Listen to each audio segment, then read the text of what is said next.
Jadi di setiap negara, dunia intelijen itu selalu mengawasi negara lain.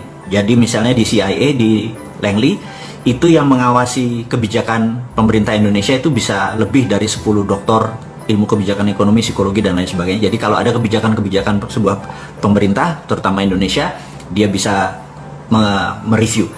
Dan kita tahu intelijen di negara-negara ASEAN juga melakukan hal yang sama, karena Indonesia adalah kakak nomor 1 ya kalau di cerita kungfu itu, atau kakak tertua di ASEAN. Jadi setiap kebijakan yang dilakukan oleh pemerintah Indonesia pasti dimonitor oleh negara-negara tetangga kita. Jadi saya nggak tahu apakah di Indonesia masih segitu sensitif dunia intelijennya atau dunia shadownya, apakah masih mereview kenapa Filipina kemarin menyatakan mendukung Cina bukan mendukung Amerika. Kalau krisis, kalau ada tindakan war, perang sama Amerika dengan Tiongkok, itu mereka harus orang-orang yang sensitif. Saya lihat mereka nggak terlalu sensitif gitu ya.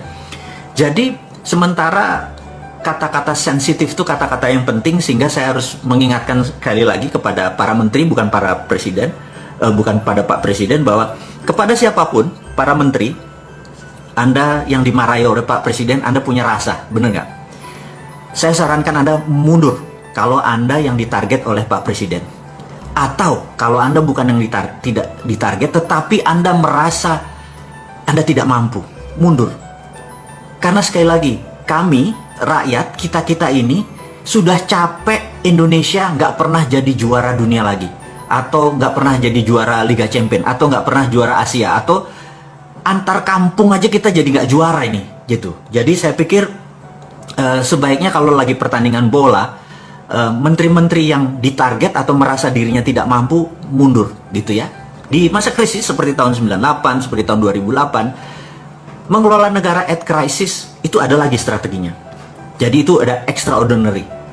Sahabat semua, saya mengingatkan saat ini bukan lagi negara atau dalam dunia dalam keadaan krisis atau krisis, tapi dunia at war. Itu kategorinya berbeda.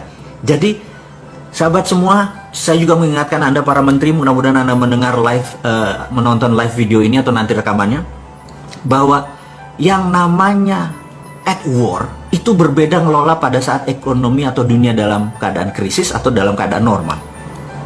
Anggaran Menteri Pertahanan di Indonesia, anggaran militernya di Indonesia adalah 135 triliun rupiah, atau kalau didolarkan adalah 9 billion dolar. Indonesia anggaran militernya hanya 9 billion dolar, sementara Amerika dalam 1 tahun nilainya 700 billion. Sahabat semua, saya sekedar mengingatkan bahwa jika seluruh anggaran militer dunia digabung, Tiongkok yang 200 billion, Jepang, Korea Selatan, Australia, semua di total, itu masih lebih banyak anggaran militer Amerika.